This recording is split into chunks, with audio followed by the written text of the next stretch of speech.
अस्सलाम वालेकुम नादरीन, आज हम एक नए डॉन के आर्टिकल के समरी के साथ आए हैं। तो आइए चलते हैं आर्टिकल के समरी की तरफ।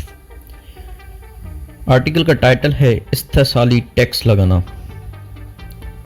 पाकिस्तानी 25 IMF प्रोग्राम्स और 17 से ज़्यादा टैक्स इस्लाहाती कमीशंस और मंसूबे अपनाने के बावजूद अभी तक मौसर रेवेन्यू इकट्ठा करने में नाकाम रहा है।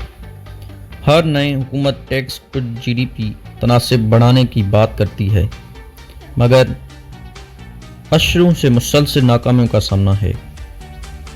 टैक्स इकट्ठा करने में नाकामी के बुनियादी वजूहात की तरफ अगर देखें तो पाकिस्तान का टैक्स निज़ाम गैर मसावी, गैर मुअस्सिर और गैर कारोबार दुश्मन है।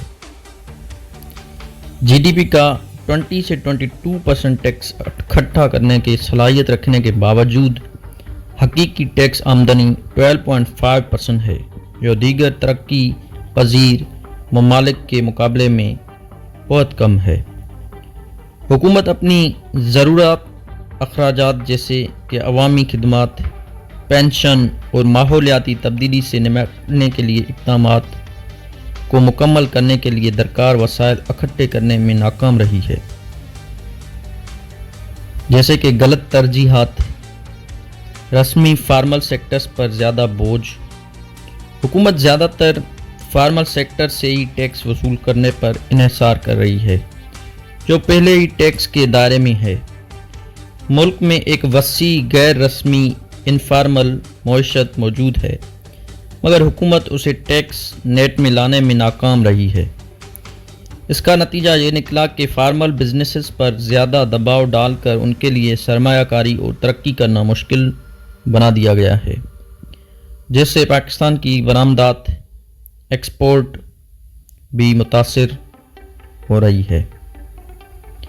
IMF के पॉलिसीज़ और FBR की नाअहली को देखें तो IMF ने अपने प्रोग्राम्स में टैक्स इकट्ठा करने को बुनियादी शर्त बनाया है, मगर इसके लिए हकीकी इस्लाहात की बजाय जल्दबाजी में मौजूदा टैक्स दहंदगान पर मज़ीद बोझ डाला गया है।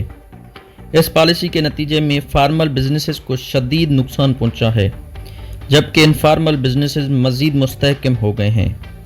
इससे एक ऐसा मनफी रुझान पैदा हुआ जिसमें कंपनियां टैक्स बचाने के लिए फार्मल से इनफार्मल मईशत की तरफ मुंतकिल हो रही है, जैसे कि तंबाकू इंडस्ट्री नाकाम टैक्स पॉलिसी की एक मिसाल है। पाकिस्तान में 40 से ज़्यादा सिगरेट बनाने वाले कंपनियां हैं, मगर सिर्फ 2 बैनुल-अक़वामी ब्रांड्स पूरी तरह से टैक्स अदा कर रहे हैं। ये 2 कंपनियां 98% टैक्स अदा करते हैं, जबकि बाकी ब्लैक मार्केट में काम कर रही हैं। हुकूमत ने गैर कानूनी ब्रांड्स को रोकने की बजाय इन 2 कंपनियों पर 212% फेडरल एक्साइज ड्यूटी लगा दी। इसका नतीजा ये निकला कि 2017 से लेकर अब तक एक्साइज ड्यूटी में बार बार तब्दीलियाँ की गई, मगर कमज़ोर टैक्स नफाज और कवानीन पर अमलदार ना होने की वजह से गैर कानूनी सिगरेट की फ़रोख्त बढ़ती रही। 2018 में सिर्फ 26% सिगरेट गैर कानूनी थे, मगर 2024 तक ये बढ़कर 56% हो चुकी है। अगर यही रुझान जारी रहा तो 2030 तक पाकिस्तान में 100% गैर कानूनी सिगरेट फ़रोख्त होंगे। हुकूमत को सालाना 300 अरब का नुकसान हो रहा है, जो FBR के मुताबिक टैक्स कमी का 25% पूरा कर सकता है। दीगर सनतों में भी यही सूरत हाल है। यही गलत पॉलिसियाँ दीगर सेक्टर्स जैसे कि चाय, टायर, जूते, फास्ट मूविंग कंज्यूमर गुड्स, मशरूबात वगैरह में भी देखने को मिलते हैं। पाकिस्तान बिजनेस काउंसिल के मुताबिक पाकिस्तान में गैर कानूनी तजारत का हजम 68 अरब डॉलर है, जो टैक्स नेट और मईशत को पूरी तरह नुकसान पहुंचा रहा है। पाकिस्तान के टैक्स निज़ाम में बड़े मसाइल में से ज़्यादा टैक्स सिर्फ चंद कंपनियों पर जो पहले ही टैक्स दे रहे हैं। कमज़ोर टैक्स इन्फोर्समेंट ब्लैक मार्केट को फ़रोग देती है।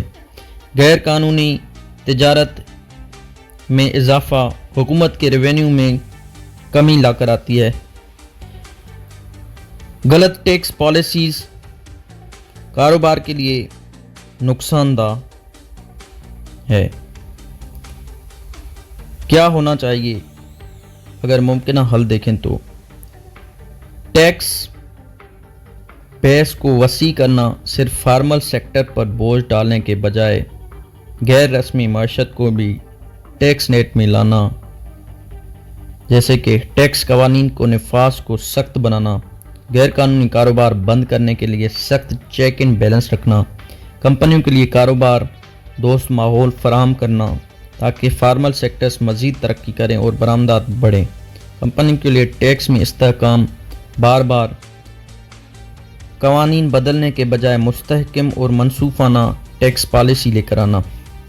تو ناظرین، اگر ہم ہول سمری کا 3 to 4 لائن میں نتیجہ نکالیں تو پاکستان کا ٹیکس نظام غیر منصفانہ، غیر مؤثر اور ترقی کے خلاف ہے۔ اگر حکومت نے بنیادی اصلاحات نہ رکھی تو آمدنی کم ہوگی، غیر قانونی تجارت کو کنٹرول کیے بغیر فارمل بزنسز پر مزید ٹیکس لگانا معیشت تباہی کا راستہ ہے۔ اس لیے جامع، منصفانہ اور سخت ٹیکس پالیسیز اپنانے کی فوری ضرورت ہے۔ ناظرین، ویڈیو کے آخر میں